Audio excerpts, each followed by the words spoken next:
Hi friends, അപ്പോൾ എൻ്റെ YouTube ചാനലിലേക്ക് സ്വാഗതം. അപ്പോൾ നമ്മളിപ്പോൾ നിൽക്കുന്നത് വാരണാസിയിലാണ്. ഇപ്പോൾ നിൽക്കുന്നതെന്ന് വെച്ചാൽ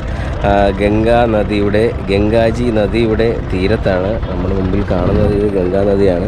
ആക്ച്വലി പ്രയാഗ്രാജ് എന്ന് പറഞ്ഞ സ്ഥലത്ത് നിന്ന് 3 നദികൾ ജോയിൻ ചെയ്ത് ഇങ്ങോട്ട് വരുന്നതാണ്. ഇവിടെ ഒരു കർവ് ചെയ്ത് വളഞ്ഞു പോണ ഭാഗമാണ് ആക്ച്വലി ഈ പറഞ്ഞ ഈ വാരണാസിയിലുള്ളത്. പക്ഷേ വളഞ്ഞു പോകും. വെച്ചാൽ പ്രയാഗ്രാജ് എന്ന് പറഞ്ഞ സ്ഥലത്ത് 3 നദികളാണ് ജോയിൻ ചെയ്യുന്നത്. ഒന്ന് ഗംഗയും യമുനയും പിന്നെ സരസ്വതി എന്ന് പറഞ്ഞ അടിയിൽ നിന്നാണ് കണക്ട് ചെയ്യുന്നതാണ് പറയപ്പെടുന്നത്. അങ്ങനെ 3 നദികൾ ജോയിൻ ചെയ്ത് പ്രയാഗ്രാജിൽ ജോയിൻ ചെയ്തിട്ട് വന്ന് ഒഴുകി വരുന്ന ഗംഗയാണിത്. ഇപ്പോൾ ഇവിടെ സൈഡിൽ മൊത്തം ഘട്ടുകളാണ്, നമുക്ക് ചുറ്റും കാണാതെ. അവിടെ കണ്ണെത്താൻ ദൂരത്ത് അവിടെ ഘട്ടൊക്കെ ഉണ്ട്. ഇവിടെ എല്ലാം ഓരോരോ കുറേ ഘട്ടമുണ്ട്. ഞാനിപ്പോൾ നിൽക്കുന്നത് കേദാർ ഘട്ടം എന്ന് പറഞ്ഞൊരു സ്ഥലത്താണ്. നമ്മുടെ റൂമിൽ നിന്ന് ഇറങ്ങി വേറെ ഏതൊക്കെ വഴികളിൽ കൂടെയാണ് കയറി വന്നത്. ഇവിടെ നിന്ന് ഞാൻ നേരെ അസി ഘട്ടിലോട്ട് പോകുമ്പോൾ അസി ഘട്ടിൽ നിന്ന് ഒരു സൈഡ് വാരം പിടിച്ച് ഘട്ടുകളിൽ നിന്ന് ഘട്ടിലേക്ക് മാറി പോകാനാണ് ആക്ച്വലി പ്ലാൻ ചെയ്തിരിക്കുന്നത്. വേറെ കാര്യം എന്ന് വെച്ചാൽ കൂടെ വന്ന പയ്യൻ നല്ല ഉറക്കക്ഷീണം കാരണം അവൻ ഉറങ്ങുന്നു. അതുകൊണ്ട് ഞാൻ പറഞ്ഞ് ഞാൻ പുറത്തുനിന്ന് പോയിട്ട് വരാം, എണീക്കുമ്പോൾ വിളിക്കാൻ പറഞ്ഞിട്ടാണ് ഞാൻ ഇറങ്ങി വന്നത്. ഇപ്പം സമയം 8 മണി ആയിട്ടുള്ളൂ. കട്ട വെയിലെന്ന് പറഞ്ഞാൽ കട്ട വെയിൽ. ഉച്ചയാകുമ്പോൾ മിക്കവാറും എൻ്റെ അടപ്പ് തെറിക്കുമെന്നാണ് തോന്നുന്നത്. അപ്പോഴത്തേക്ക് നമുക്ക് ഓരോ ഘട്ടിൽ നിന്ന് ഓരോ ഘട്ടിലേക്ക് എക്സ്പ്ലോർ ചെയ്ത് വരാം.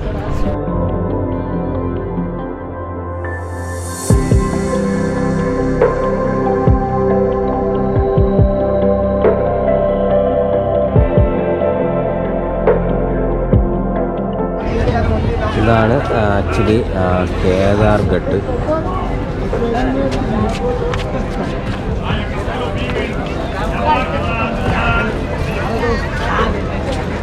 ഇവിടെ കുറേ പൂജയും കാര്യങ്ങളും കർമ്മങ്ങളൊക്കെ നടക്കുന്നുണ്ട്.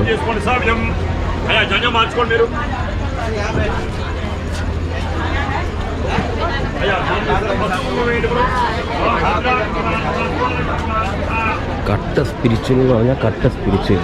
നമുക്ക് ഇവിടെ കുറേ തമിഴിൽ ശിവ എന്നൊക്കെ എഴുതിയിട്ടുണ്ട്.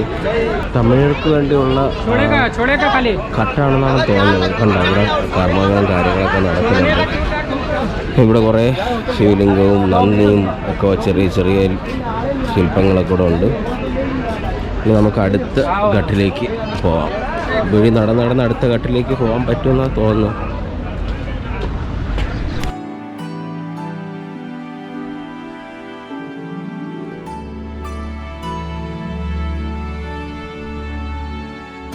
ഇത് കണ്ട ലാലി ഘട്ടം എന്നാണ് എഴുതിയിരിക്കുന്നത്. ഇവിടെ തിരക്കും കാര്യങ്ങളൊന്നും ഇല്ല, വിജിലായിട്ട് കിടക്കുകയാണ്.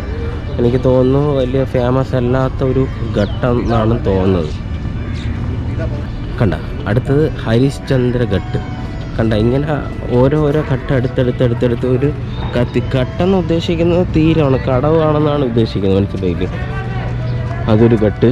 എന്താ ഹരിശ്ചന്ദ്ര ഘട്ട്. അങ്ങനെ ഓരോ ഘട്ടമാണത്. കണ്ട നമ്മളിപ്പം മുമ്പിൽ കാണുന്നുണ്ട്. ഇത് ആക്ച്വലി ഡെഡ് ബോഡീസ് കത്തിക്കുന്ന ഒരു പ്രക്രിയയാണിത്. കണ്ട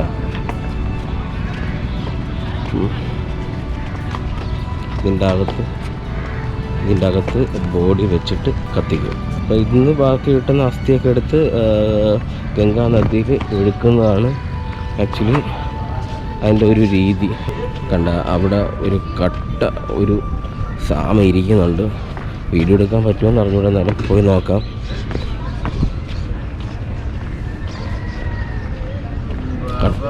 കട്ട ഡാർക്ക് അഗോരി സെറ്റപ്പ് ഇരിക്കുകയാണ്. കണ്ട കർണാടക ഘട്ട്. ചെറിയ വിഗ്രഹമൊക്കെ വെച്ച് പ്രതിഷ്ഠ വെച്ചിട്ടുണ്ട്.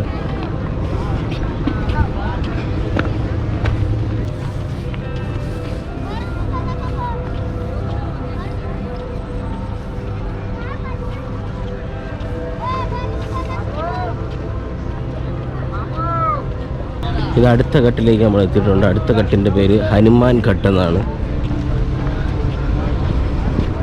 ഇവിടെയും തിരക്കും കാര്യങ്ങളൊന്നും ഇല്ല. കണ്ട ഇവിടെ ഹനുമാൻ ഘട്ടം എഴുതിയിട്ടുണ്ട്. കുറച്ച് കാര്യങ്ങളൊക്കെ ഹിന്ദിയിൽ എഴുതിയിട്ടുണ്ട്, ഇംഗ്ലീഷിൽ എഴുതിയിട്ടുണ്ട്. അങ്ങനെ ഈ ഹനുമാൻ ഘട്ടിനെ പറ്റി ഒരു ചരിത്രം ഇവിടെ എഴുതി വെച്ചിട്ടുണ്ട്. ഇവിടെയും തിരക്കും കാര്യങ്ങളൊക്കെ കുറവാണ്. വീണ്ടും അടുത്ത ഘട്ടിലേക്ക് നമ്മൾ പോവുകയാണ്. അടുത്ത ഘട്ടം എത്തിയിട്ടുണ്ട്. ഇതിൻ്റെ പേര് ദണ്ഡി ഘട്ട് എന്നാണ്. ഇവിടെ കുറച്ച് ആൾക്കാരൊക്കെ ഇരിക്കുന്നു, കർമ്മമൊക്കെ ചെയ്യുന്നുണ്ട് ഇവിടെ ആൾക്കാർ. കണ്ട അടുത്ത ഘട്ട് കണ്ട ഗുലാരിയ ഘട്ട്, അവിടെയും കർമ്മവും കാര്യമൊക്കെ നടക്കുന്നുണ്ട്. അടുത്ത് ശിവാലയ ഘട്ട് എത്തിയിട്ടുണ്ട്. അവിടെ കുറേ ആൾക്കാർ പയ്യന്മാർ ഇവിടെ നിന്ന് കുളിക്കുന്നൊക്കെ ഉണ്ട്. ശിവാലയ ഘട്ട്.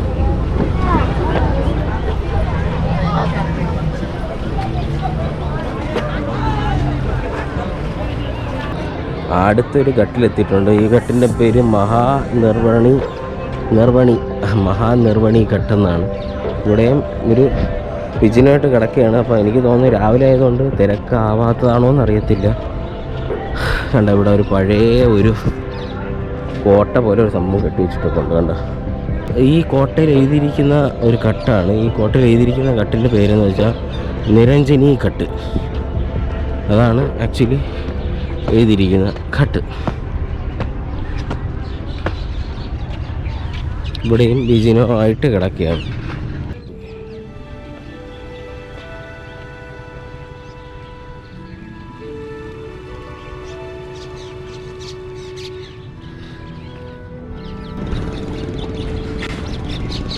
കണ്ട ഈ ഒരു കോട്ട പോലെ കണ്ട ഈ കോട്ട ആക്ച്വലി ഈ കോട്ടേൻ്റെ പേരെന്ന് വെച്ചാൽ ചേത് സിംഗ് ഘട്ട് എന്നാണ്. ഈ ചേത് സിംഗ് ഘട്ട് എന്ന് ഉദ്ദേശിക്കുന്നത് പറഞ്ഞാൽ ഒരു ഘട്ട് തന്നെയാണ്. പക്ഷേ ഈ ഒരു ബിൽഡിങ്ങിന് ഒരു പ്രധാനമുണ്ട്. കാര്യം എന്ന് വെച്ചാൽ ഇതായിരുന്നു ചേത് സിംഗ് എന്ന് പറഞ്ഞ ഒരു രാജാവിൻ്റെ റെസിഡൻസ് ആയിരുന്നു. ഇവിടെ വെച്ചാണ് പുള്ളിക്കാരനെ അറസ്റ്റ് ചെയ്തത്. വാരൻ ഹാസ്റ്റിംഗ് എന്ന് പറഞ്ഞ ആളുടെ ഉത്തരവ് പ്രകാരം പുള്ളീനെ ഇവിടെ അറസ്റ്റ് ചെയ്ത ഒരു സ്ഥലമെന്നാണ് ഇവിടെ എഴുതിയിരിക്കുന്നത്. ഇവിടെ കുറേ തത്തുകളും കാര്യങ്ങളൊക്കെ ഉണ്ട്. കണ്ട അടിപൊളി കോട്ട കേട്ടോ. കണ്ട ചേത് സിംഗ് ഫോർട്ട് എന്നൊക്കെ പറയുന്നത്. അതിന് മുകളിൽ ചേത് സിംഗ് ഫോർട്ട് എന്നൊക്കെ എഴുതിയിട്ടുണ്ട്.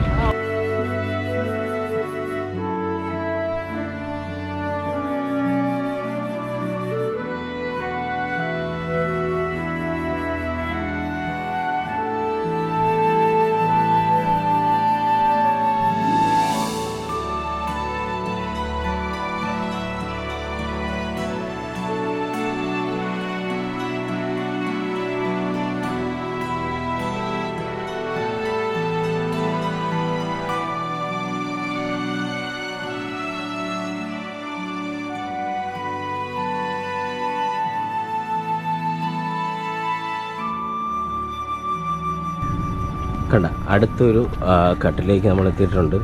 അതിൻ്റെ പേര് പ്രഭു ഘട്ട് എന്നാണ്. ഇവിടെയും തിരക്കും കാര്യങ്ങളൊക്കെ കുറവാണ്. നിറച്ച് ബോട്ടുകൾ മാത്രം അടുക്കിയിട്ടിരിക്കുന്നുള്ളൂ. കണ്ട നല്ല അടിപൊളി പടങ്ങളൊക്കെ വഴിച്ച് വെച്ചിട്ടുണ്ട് ഇവിടെ. കണ്ട അടുത്തൊരു ഘട്ടാണ് പഞ്ചകോട്ട് ഘട്ട്. ഇവിടെയും തിരക്കും കാര്യങ്ങളൊക്കെ കുറവാണ്. കണ്ട ഇവിടെ ഒരു ചേട്ടൻ ഇരുന്ന് ഒരു പടമൊക്കെ വരയ്ക്കുന്നുണ്ട്.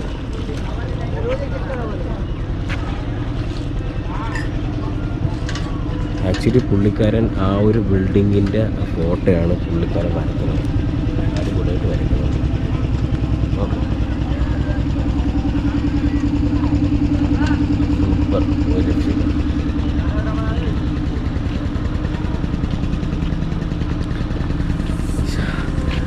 അടുത്ത ഘട്ടിൻ്റെ പേരാണ് നിഷാദിരാജ് ഘട്ട്. അതും വിജയനായിട്ട് കിടക്കണം. എനിക്ക് തോന്നുന്നത് ഇന്ന് തിരക്ക് കുറവാണോ എന്താണെന്ന് അറിയത്തില്ല. ആൾക്കാർ രാവിലെ ആയതുള്ളൂ. ഇപ്പോൾ ഏകദേശം രാവിലെ 9 മണി അടുപ്പിച്ചായിട്ടുള്ളൂ. അടുത്തൊരു ഘട്ടാണ് ജെയിൻ ഘട്ട്. എനിക്ക് തോന്നുന്നു ജൈനന്മാരുടെ ഘട്ടായിരിക്കും ഉദ്ദേശിക്കുന്നത്, എനിക്കറിയത്തില്ല. ജെയിൻ ഘട്ട് എന്ന് പറഞ്ഞ ഒരു ഘട്ടാണ് നമ്മളിപ്പോൾ കാണുന്നത്. അടുത്ത ഒരു ഘട്ടിലേക്ക് എത്തിയിട്ടുണ്ട്. വഖരാജ ഘട്ട്. ഈ ഘട്ടിൽ അത്യാവശ്യം തിരക്കും കാര്യങ്ങളൊക്കെ ഉണ്ട്. കണ്ടോ കുറേ പേര് കുളിക്കുകയാണ് ഇവിടെ ആക്ച്വലി.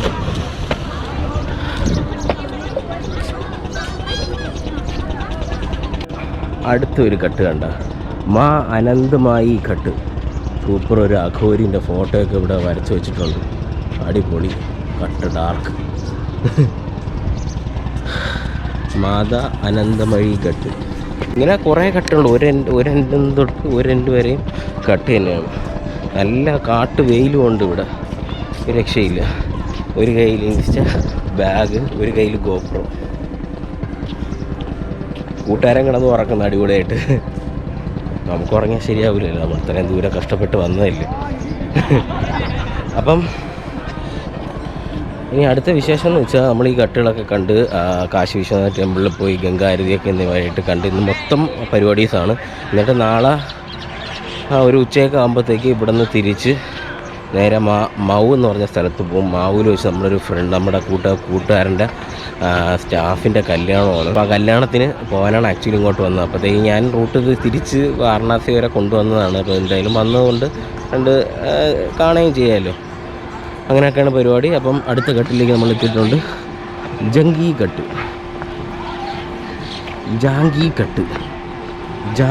കട്ട്. ഇവിടെയും കുറേ ആൾക്കാർ കുളിക്കുന്നൊക്കെ ഉണ്ട്.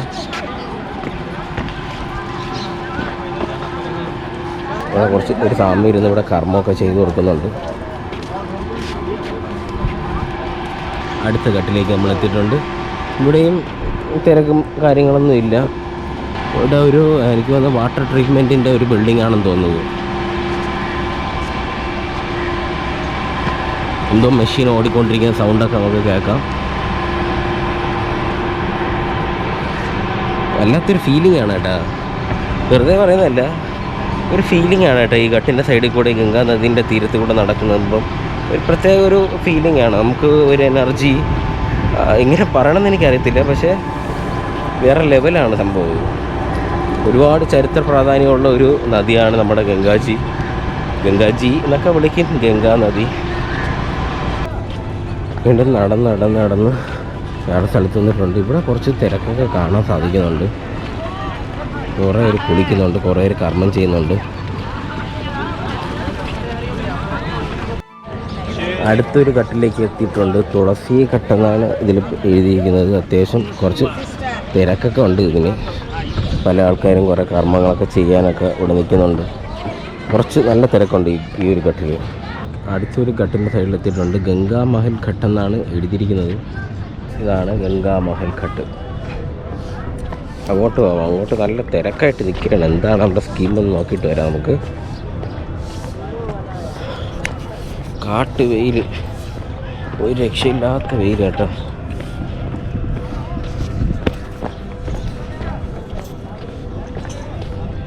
ഇവിടെ ആക്ച്വലി കർമ്മം ചെയ്യുന്നതുമായിട്ട് ബന്ധപ്പെട്ട കാര്യങ്ങളാണ് ഇവിടെ തിരക്ക് കൂടുതൽ.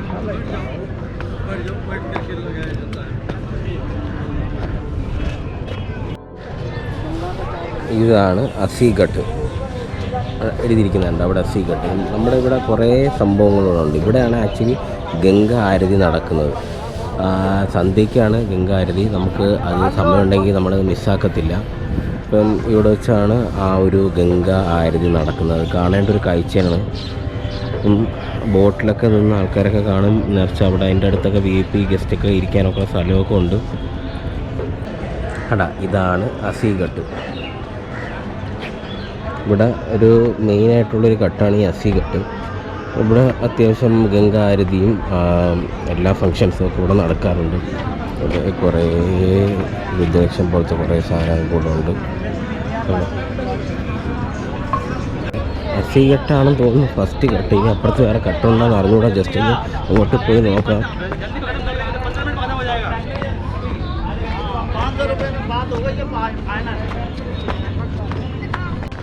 എനിക്ക് തോന്നുന്നു നമ്മൾ കണ്ട ഗ്രൗണ്ട് വരെ തന്നെയാണെന്ന് തോന്നുന്നു ഈ പറയുന്ന ഘട്ടുകൾ സ്റ്റാർട്ട് ചെയ്യുന്നത്. അപ്പോൾ അസിഘട്ടാണെന്ന് തോന്നുന്നു ഫസ്റ്റ് ഘട്ട്. അപ്പോൾ ഇവിടെ നിന്നാണ് ആക്ച്വലി അസിഘട്ടിൻ്റെ അവിടെ നിന്നാണ് ആക്ച്വലി സ്റ്റാർട്ട് ചെയ്യുന്നത്.